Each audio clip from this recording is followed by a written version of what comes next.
I don't know if you can hear it on the mic, but it's raining out. And we're getting a nice rain shower right behind that foliar feed. Our rain timings have just been ideal this year. So grateful. Getting a very nice rain shower at the moment. Expected to kind of go on through the evening, I think. So we're getting some excellent rains here to help set things in. And things are growing nice. Still not much germination. We are starting to see some germination on basil and catnip, so that's good to see. And everything else is just doing all right. Alrighty, so did that foliar feed yesterday, and yesterday, day before yesterday, and then today we're getting some good rains. I haven't been to the farm at all yesterday. I actually feel horrible I didn't get to the farm on the 4th of July. It's something I try to spend the whole day at the farms. I feel like that's really exercising the spirit of independence and freedom. Growing your own food and maintaining your own sovereignty. Anyway, so I want to go take a look at it in the rain, and I want to see how things are responding to the foliar feeds. And it's been muggy, really muggy the last couple days, which has been kind of tough to adjust to, but it's also kind of nice. It's very summery. And then here we are with a nice rainstorm to cool me down at the end of the mowing job today. So that was a really nice way to end it. And it's given us the rain that we need for the farm. We're getting good, timely rains this year. Super appreciative for that. I think I just gave you a clip of how hard it's actually raining. Here we are at ground speed of 55 miles an hour. And probably a good quarter, maybe a ½ inch of water on the road. Have some real nice water displacing the tires here.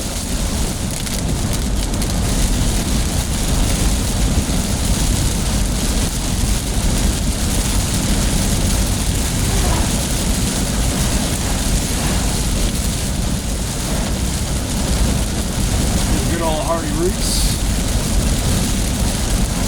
Pretty nice CSA locally here.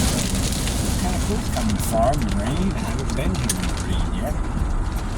Not a real rain to speak of. Let's take a look at those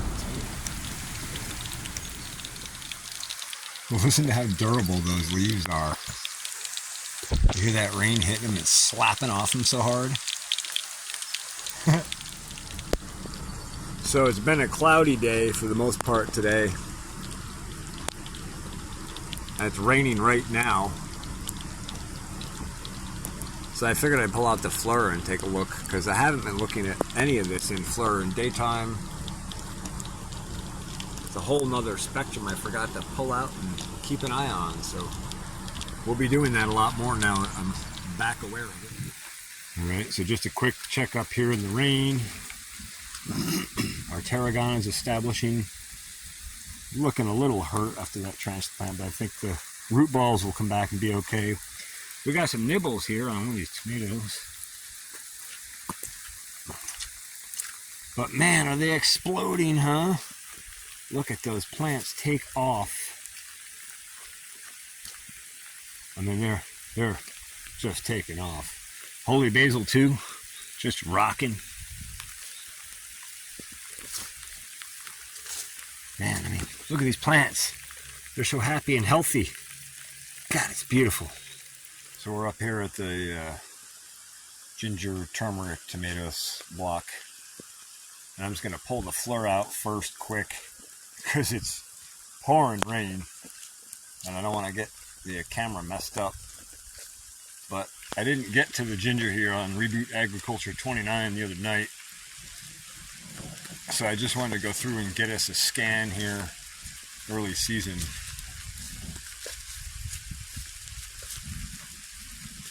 I don't think it's too much more exciting than any of the other crops, but now we'll switch to regular.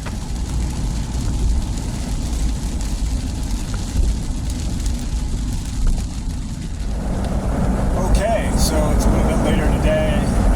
7:30. The air has cleared. The rain has stopped. We're supposed to have thunderstorms in the morning tomorrow, I guess. But for now, it's stopped raining. And I'm headed back to the farm. I've got this head gasket project that's been on hold for several weeks now. I just haven't had the energy, the economics, the focus, the finance, the pieces, parts to get back to it. I wanted to come back and tackle it, make a solid score, put it back on, torque it down correctly, have a functioning, well-running Ford 9N again. So I was waiting until I had the parts all lined up for that. I do have those parts lined up. I got a new head gasket here in case the old one got messed up with all the water and screwing around. And I've got some copper Permatex head gasket sealant that a friend of mine recommended I pick up. And then I picked up some thread sealant. Well, actually, my friend Dave gave me some thread sealant from an extra stockpile he had. So thank you very much, Dave. Appreciate that. So I'm going to pull all the studs out of the head, clean them up, thread seal them, put them back in, clean the head, clean the block, get it ready and prepped, Permatex the top, put the gasket on and the head on, and then torque it down to specification per specification pattern. Dave also loaned me a nice torque wrench so I can torque that down properly.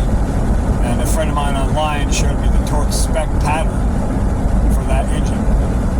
So I have all the pieces together now, and I'm going to go pull the head tonight and clean it up and prep it and try and assemble it tomorrow, I think. If it doesn't rain on me. If it rains on me, I might push it off till Sunday. Hopefully we'll have a running for it by, say, the end of the weekend or so. And I can get back on track with some of the other plantings and operations like that. And at this point, I actually need to get that machine back up and functioning just so I can get the brush hog down and do some more brush hog work. We're overdue for some mowing, and I need to do some mowing to make some mulch for some mulch work I need to do. So lots going on as usual, and lots of problems to overcome as usual, and I will as usual.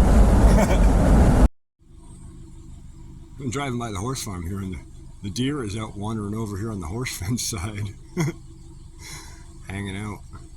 I think this deer has made friends with the horses here. Pretty cool. She just hangs out. Alright, so here we are up at the old Ford 9N. And I guess I'll just show you quick. I think I got it in a previous video, but I got it all back together and got it tightened down. I didn't have a proper torque pattern. I didn't have a proper torque wrench for it, so I don't know that that was correct. But this stud over here had some washers under it, and then what ends up leaking is right here under the water jacket. And I tried torquing it back down again. I popped it off. I tried adjusting it and messing with it. Torque it back down, and I didn't even get any pressure on it or heat in it. I filled water and it was leaking. So I know that's not going to hold out against head pressure. So I'm going to pop it back off now, clean up the head, and put the new gasket, Permatex, thread sealant, all that stuff on, and proper torque specs. And hopefully that'll put us back in functioning business. So this is a project that's been held off for several weeks now, and I'm going to try and get back to it, finish it up, and get this machine running again so we can get back to farming. Alright, so I got the block drained, got the water gasket off, got the spark rail off, ground off. Gonna undo the rest of the nuts and she should pop off. Ugh. What a mess. So a lot of water got in on top of that. I'm gonna wipe that up for now, but that's a lot of moisture to get down into valves and stuff. But that gasket actually was sealing still fairly well, so the moisture that got in just got in as I got the head off. So that's preferred. Because we don't want water sitting in there for weeks, that's for sure. So I'm going to mop this up quick, and then I'll come back tomorrow when it's drier and actually clean the head up good, and we'll hopefully get this thing back together, torqued down, and running. Alright, I got the water all mopped up off her for now. I'm going to throw a tarp over it overnight so any rain showers don't get in, and tomorrow we're back at her. Ricky, do you know what you just said to me? And then there's the head, and that's going back to the house. And I meant to show the head gasket here too. Actually, it's not in bad shape. Probably could just clean that up, wipe it up, and put it back on. But I have a new one, so I'm going to take a look at the new one. If the new one's as nice as this one, we'll just put the new one on. And maybe I'll clean this up and save it as a spare, but you know, what really pays is having the right part for the job and just order it when you need it. Anyway, it's a part. Hopefully we can get it back together and running pretty quick. There we go. She's tarped over, protected from the rain. We're good to go.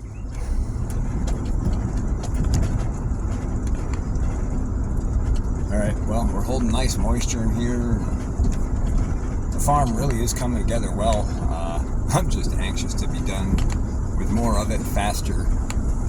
But I realize the reality of the scope of the project as I walk around the land here. 8 acres is not 2 acres.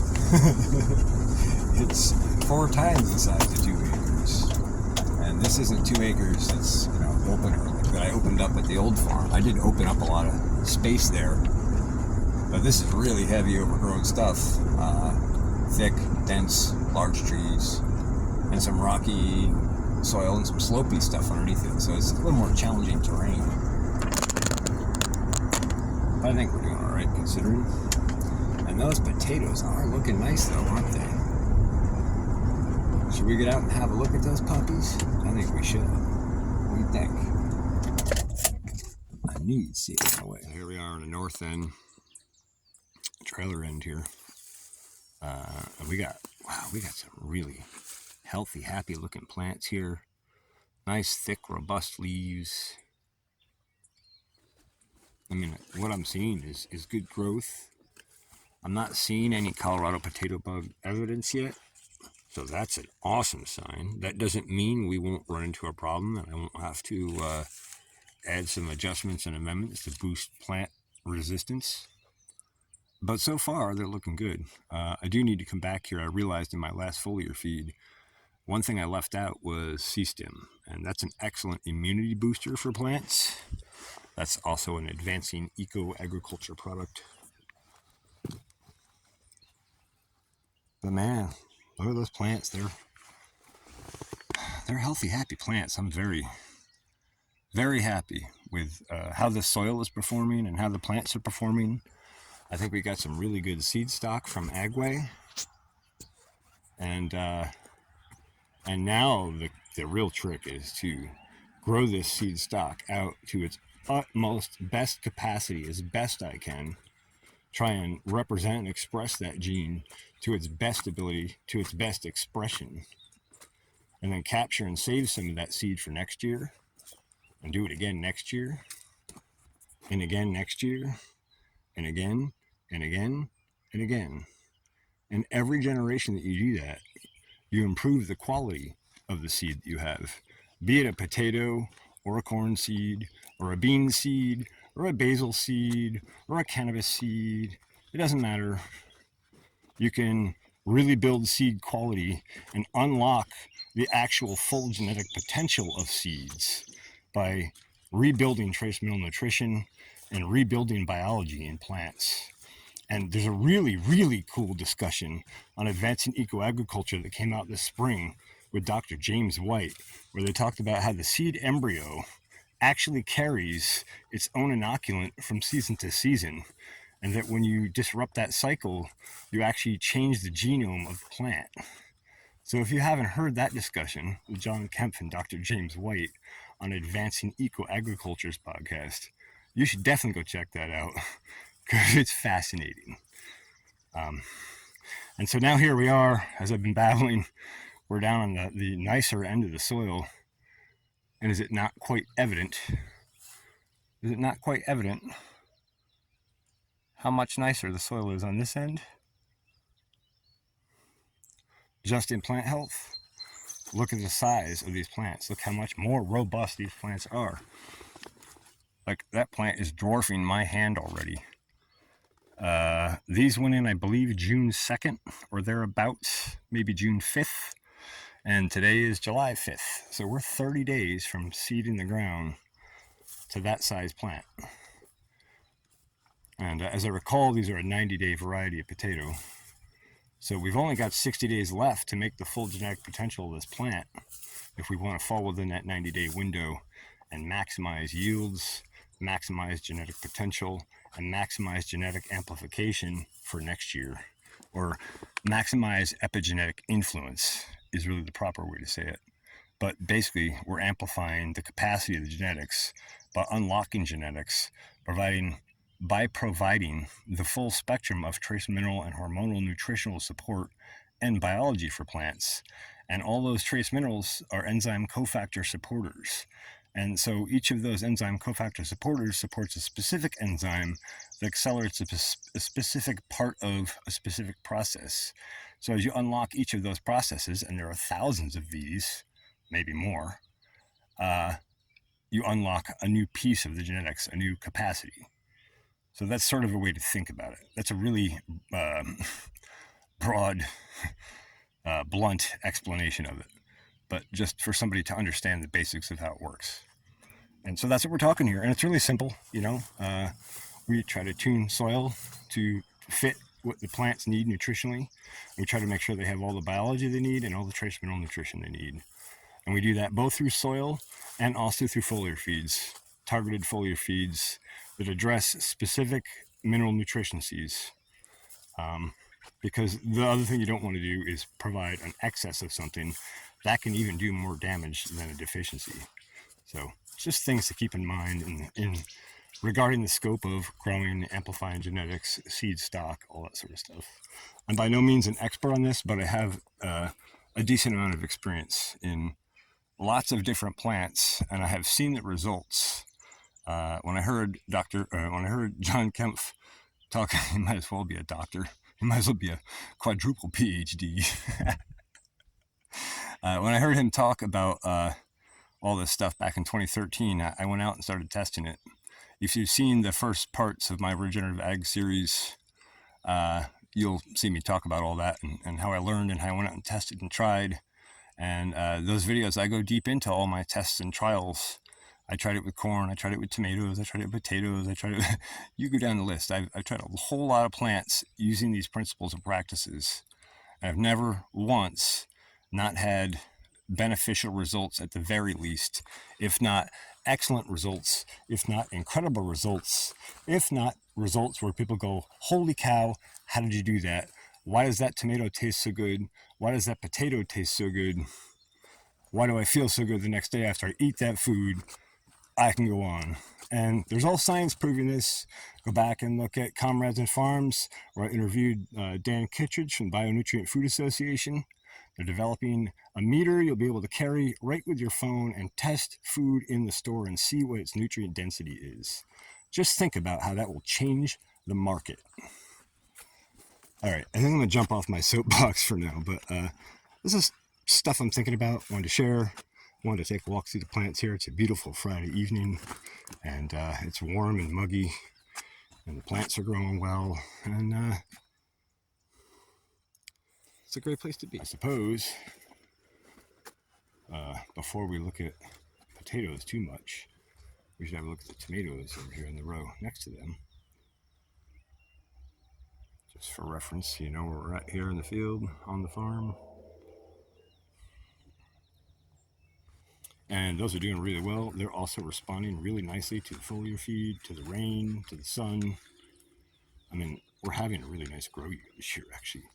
Rain-wise, we've had an excellent grow year. On and off spotty, a couple of dry spots. The dry spell that we had there in May actually worked out really well. I don't know how well I would have actually conquered any of this soil as far as the weed pressures go. If we had not had that dry spell. Had it been wet, I don't think I would have had the same kill factor with the disking and row forming, row cutting. So that gave us a huge advantage. Now I got to see if I can hold that advantage. That's why I say I got to get the brush hog going again. I want to go along this edge here and brush hog a bunch of this, and that'll help scour some of this other older stuff out for me. And I'll use that as a mulch to go down at least over the tomatoes. Potatoes, if when I get the forward running, I may try another pass and kind of just hill up around them one more time. That'll give us another cultivation pass to help knock the weed pressures. We can see we got some small weed pressures starting here. They're not too bad yet, but you know, you give those a week and that's a whole different game. So I figure if I can make a pass through here by early next week with the machine running again, I can probably scrape off a lot of that germinating weed factor there. And then if I can get the brush hog going, I get a bunch of this mowed and a bunch of the roadway side over here mowed. And then that'll provide me some mulch. I might mow some brush or something up top too. But that'll provide me some mulch to go around the row edges here if I need to. Alternatively, I may come back and cover crop around some of these. And I probably definitely will cover crop later in the season, even if I don't do that right away. I'm definitely thinking about putting some buckwheat down in between these rows. I don't have a great way to work that in off the top of my head, but you know, I have the old tiller. Maybe I could pick the tiller up and just till down the rows. Or maybe we could work that in with the bed former when I make the pass with the hiller. Probably could go back and seed behind that. I don't know. I got logistics to work out here, but the idea is to keep the soil covered always. Let's not forget that. I know this soil looks really nice, scraped up like this and clean, right? Like, I mean, even to me, it looks nice, right? Like, it's pretty well groomed look. But at the end of the day, we're not doing what nature does here. I'll take a snapshot of that thermal video, or maybe I'll just throw the thermal camera in here in a minute. That's what we'll do. We'll throw the thermal camera in a minute, and we'll take a look at things. But just look at this visually for a minute first, and look at this soil. And this is not natural. This is unnatural. This is uncovered soil. This is soil that's not covered with any organic material or litter, and there are no green growing plants on top of it. That's not natural, and that is not good for our soils and our soil microbiology. So we want to get that covered back up and protected as soon as we can. And I'm remiss in not doing that nearly right away after a planting, honestly. But just, you know, there's actual logistic factors, like starting a new farm takes a lot of energy and time and money. But that said, if we look over here where the grass is nice and thick, and then we'll compare with the FLIR camera, and you'll see the temperature difference right away between the soil over here that's open and exposed and the grass over here. You'll notice this soil is much cooler, and that's protecting those microbial communities. Also, all of that green and dead matter material on top of that soil is protecting those microbial communities right up to the surface of the soil, protecting them from ultraviolet, from infrared, and from all sorts of other spectrums, as well as, you know, predators, whatever, you know, any kind of thing that would have damage upon that community. That little cover of plants or dead matter forms an armor that protects those communities. So whenever we tear that armor off, we need to do our best to get that armor back on as quickly as possible. And so that's why mulching here or cover cropping, remember, green growing living plants can actually sequester even more carbon and build soil carbon even faster, because the whole system drives directly off of photosynthesis.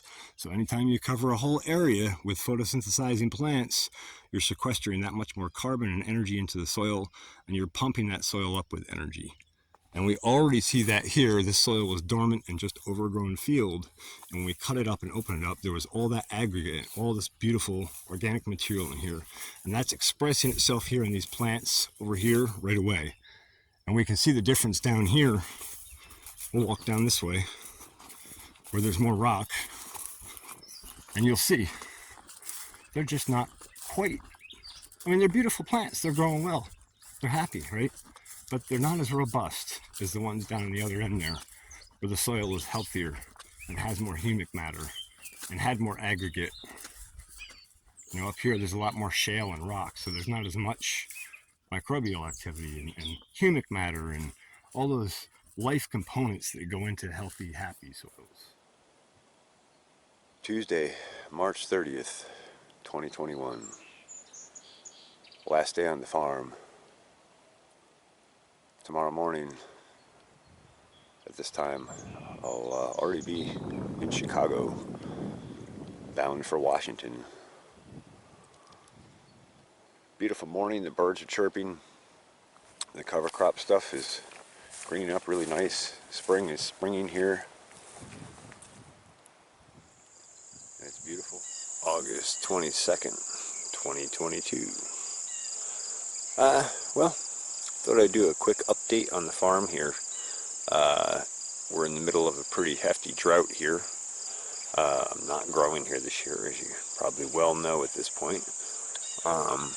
But I wanted to point out some interesting things about the soil work that I did on here. All four of those trace minerals. And you'll notice that the places where I did all the foliar feeds and biology and all the soil work are still distinctively green. There has been no irrigation here this year, and we haven't had rain since, I think, very early July, if not late June, and no significant rain since probably middle to end of June. So, green. And you can see the green underlying the burnt up weeds here. And you can also see, like in the catnip here, just how dry everything really is. Just to take you 180 degrees from where we were over by the barn and give you a shot of this same block from the other side. Again, green all through here. Distinctively green. Right up to the tree. Block ends, browns out. And when I say browns out, I mean, like, look at this. It's pretty much dead. There's some green in there, but boy, there ain't much. But in these blocks, there's a whole lot of green. Here's a shot from the upper corner. We were just down there. Just thought I'd shoot from the north end of the block as well, so you can see again that dark green line. Green, all of these blocks. And yet you come up to the edge of the block and it drops off immediately. There's a little green in here, but it really browns off a lot, big time. Right. But in the under canopy of all these flowers that have gone by, which are weeds, you can see that there's still some very dark green vegetation underneath here. So you can see that just a little bit of work that I did on these areas increased the water holding capacity and drought resilience dramatically. And that's pretty apparent up here and here too. You can see all these areas I worked. But this plot really makes it stand out. I mean, there's a very definitive line of very green are really taking off nice. Edge of the block where I stopped planting, it goes brown, and then where the curve block was, there's another green strip. I mean, it's a very clear and definitive line. So this is just one small example of what regenerative agriculture can do for soils in a very short period of time. And without very much soil amendment, most of the work that I did on this soil was using foliar feeds and biological applications, inoculants, enzymes, trace minerals, that sort of stuff. But it makes a massive difference, as you can very plainly see. And I'll show you the curve block here too. Same thing, we'll go between the two spots. Now the curve block was only worked 2 years, I think, in high nutrition, and this block over here was worked 6 or 8, I think. Probably at least 6, at least 5 or 6. So double the amount of time building soils over here as compared to over here. So say call this a 5-year, say call this a 2-year. So but you can still see quite a bit of green in here. And again, a very definitive line where the edge of the block was, boom, cut clean. Same here again. Just very distinctive line. And same on the other side where this block ends. So I just thought I would share this. Just a quick farm update. Just want to share another shining example of the benefits of regenerative agriculture.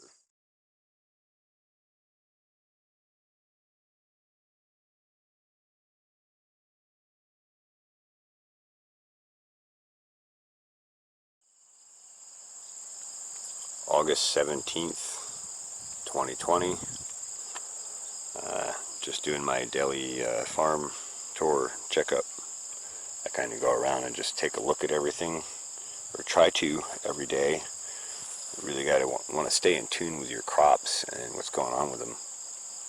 And I just notice, and I've noticed this before with cedar trees, but especially with these large ones, it also happens up under that big one up there, in that grow strip near that. Lot drier underneath here. I think these trees either suck up the moisture, or maybe they change the biology of the soil where it doesn't hold moisture as well. They're probably just sucking the moisture up, especially given the drought that we've had. But I just wanted to point out, like as we come into the root zone of this tree, which you can tell by looking up, you can see where the drip line ends, and that's basically where the main root zone is of the tree. And you can see just as we come into that drip line that the buckwheat is much shorter and much drier. You can actually see wilting in the leaves here. And you know, there's some wilting in some of these other leaves, but nowhere near as much as right underneath this tree. So interesting just to note the microclimates that you get on a farm based on the soil topology, based on what's growing around the area you're growing in, and so many other factors. It's funny, my friend over at Grow the Farm Up YouTube channel was saying that he was enjoying watching my channel because he could see down to almost the microbial level on some things where I'm comparing different crops and different techniques and stuff. It's something I never considered. I always look up to the big scale guys who are doing regenerative ag because they're doing it on a scale that I can't even fathom. And there's a lot of management and energy and time and planning involved in doing that. But it's cool to be able to contribute in some way, and this is one good example of like where these little microclimates show up. And you know, if you're out here paying attention to what's going on your soil and your land, you start to notice little things like this. And boy, I'll tell you what, this can make a big difference. Like in future planting next year, like if I know it's really dry under here, I won't put a high water demand crop under here, like say tomatoes or something. Anyway, I've kind of yammered on about this a bit, but I just wanted to point out how these microclimates exist all in different places. There's a few other ones around here. I pointed out one in a video the other day in the corn block where the soil is much less robust in one area. So I'm just going to continue to observe these and point them out and make videos about them. I'll go back and look at tomatoes again here up on this end there. Also doing really well. They're standing up nice on their own. Nice green, robust, thick leaves coming on. We still got some chewing on here by deer by the look of it. But actually that almost looks like tomato hornworm chew, but I don't see any hornworms, so I don't know. It's probably deer or bunnies or something.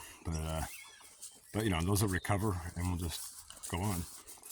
So I guess what we'll do now here is throw the FLIR camera on as promised, and we'll take a look at armored versus unarmored soil real quick. I think that'll paint a pretty clear picture for you. Okay, so some environmental factors here. It's been cloudy all day. We had heavy rains this afternoon. The heavy rains have cleared out, but it's still cloudy and damp and muggy. So you're looking at wet soil that has not been exposed to a lot of solar energy today. But what did I tell you about that soil armor? Look at the difference. Right down that line. Right down that line. As soon as you go to uncovered soil, a whole different temperature picture. Here, let's put a line on there for you so you can have an idea. what the two are. There you go. You're halfway top and bottom with covered and uncovered soil. So the covered soil is about 75.7 and the uncovered soil is sitting around 80. So you're a 5-degree difference in temperature right there on a rainy, cloudy day. So then imagine if you apply that to a sunny, hot day. You know, we had like 80, 85 today. It wasn't super hot. But, you know, do that on a 95 or 100-degree day with the sun blazing all day. And we'll come back and look at some FLIR footage when we get days like that and compare, because there's a huge difference. So that's why we cover soil, because we want to protect it and armor it. And you can see when you look at it in infrared how well armored it is just from that living, growing plants on it.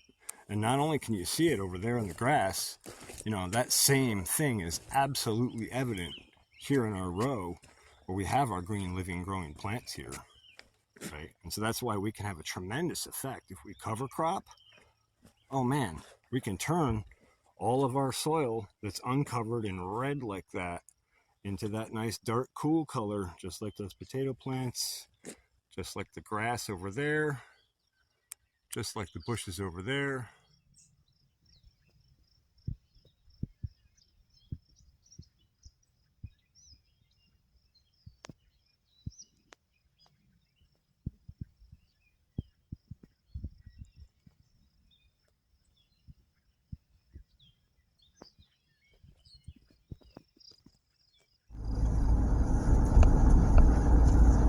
You know, strangely enough, the old place I lived in Tivoli before I moved, there, Miss Doe, before I moved was Mountain View, Mountain View Road. But interestingly enough, there wasn't a very good view of the mountains from there. All the trees had grown up there. But here we got a pretty nice view of the mountains.